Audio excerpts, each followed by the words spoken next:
The slap echoed through the diner louder than the clatter of plates, louder than the hum of the old ceiling fans, louder than the lives that paused mid-breath to witness it. One moment, the stranger stood calmly near the counter, eyes lowered, hands relaxed at his sides. The next, his head snapped slightly to the side as a heavy palm struck his face, hard, public, humiliating. The corrupt sheriff stood there breathing hard, chest puffed with authority, completely unaware that the men he had just slapped carried a past forged in fire, discipline, and war. He had no idea he had just crossed a Navy SEAL. If you believe in kindness, second chances, and the quiet strength of people who don't need to prove who they are, take a moment right now to like this video, share it with someone who needs hope, comment your thoughts, and subscribe to the channel. Stories like this remind us that character matters more than power. The diner sat on the edge of a forgotten highway, one of those places where time moved slower and secrets stayed buried beneath coffee stains and cracked vinyl seats. It was early afternoon, and the crowd was thin, truckers resting their bones, a tired waitress wiping the same counter she had wiped for 20 years, and a few locals who knew everyone else's business. The stranger didn't fit in, not because he stood out loudly, but because he carried himself with a stillness that felt deliberate. He wore a plain olive green long-sleeve shirt, sleeves rolled just enough to reveal forearms marked by old scars that spoke of things no one in that room could imagine. His pants were worn, his boots scuffed, and his posture was calm, grounded, as if chaos had once been his normal and peace was something he had earned. He had come into town that morning to settle something personal. Not revenge. Not justice. Just closure. Years earlier, he had passed through this county on his way home from service, exhausted and broken in ways no one could see. Back then, he had watched a deputy rough up a teenager outside this very diner while the sheriff laughed it off. He had done nothing at the time. He had been tired of fighting, tired of intervening, tired of carrying the weight of the world. But some moments don't stay in the past. They grow teeth. They wait. The sheriff, on the other hand, thrived on moments like this. He was a big man with a badge that had long stopped representing justice. Power had spoiled him slowly, like food left too long in the sun. He walked into the diner as if it belonged to him, eyes scanning the room for weakness, for someone to remind that he was in charge. He noticed the stranger immediately, not because the man looked threatening, but because he didn't look afraid. That was always the trigger. The sheriff made a comment, something sharp and unnecessary, aimed at the stranger's appearance, his presence, his silence. The stranger didn't respond. He had learned long ago that ego-fed men starve without attention.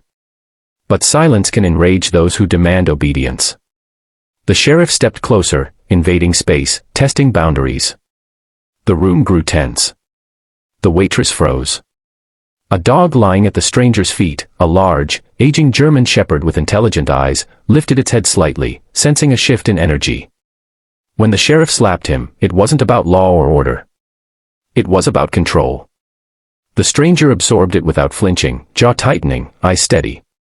Inside him, something old stirred. Not anger. Not violence. Discipline. Years of training rushed back, the kind that taught restraint before reaction, awareness before action. He felt the dog press closer to his leg, loyal even now, even after years of sirens and explosions had taught the animal fear. The sheriff smirked, expecting fear, submission, maybe even tears. Instead, he found himself staring into eyes that held oceans. Eyes that had seen friends die, missions fail, and humanity tested at its worst. The stranger took a slow breath, grounding himself. He knew that one wrong move could end badly, for him, for the dog, for everyone watching.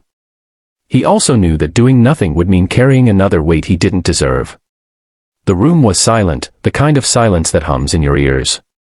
The sheriff began to rant, waving his badge, threatening arrest, asserting authority. He spoke of laws he had bent and rules he had broken so often they felt like suggestions. The stranger listened, not to the words, but to the truth beneath them. This man wasn't strong. He was scared of losing power. Something shifted when a young boy at a nearby booth started crying quietly, fear written across his face. His mother pulled him close, whispering reassurance she didn't feel. That sound, the small, helpless sob, cut deeper than the slap ever could.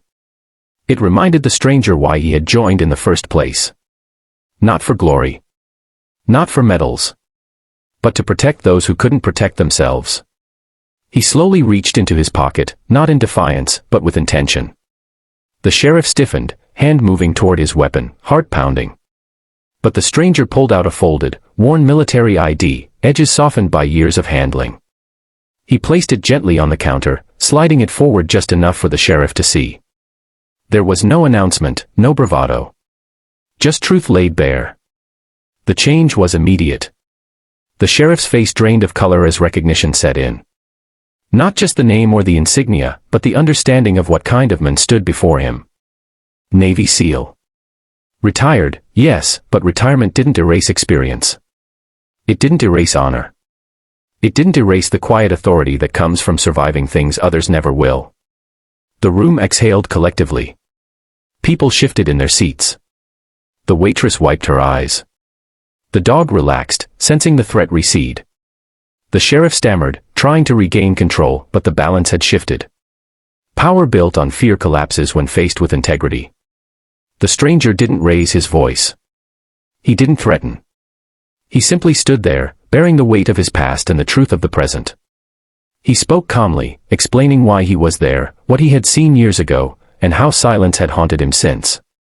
He spoke of service, of accountability, and of how real strength isn't proven through force, but through restraint. Someone in the diner began recording on their phone. Then another. The sheriff noticed too late. His world, carefully controlled and hidden, was cracking open under the light of witnesses.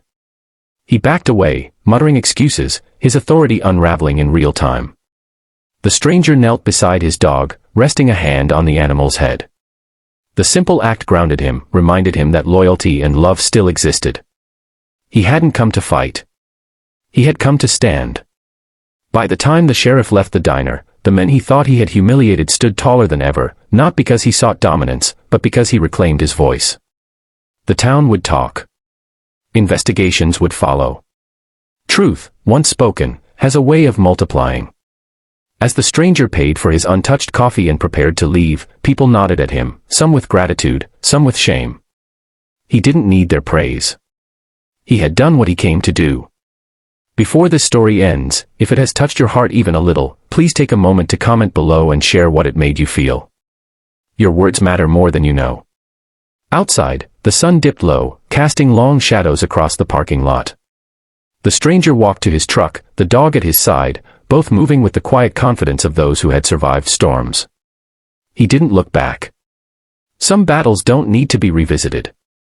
And now, if this story moved you, if it reminded you that real heroes don't always wear uniforms and real strength often shows itself in restraint, please like this video, share it with others, and subscribe to the channel.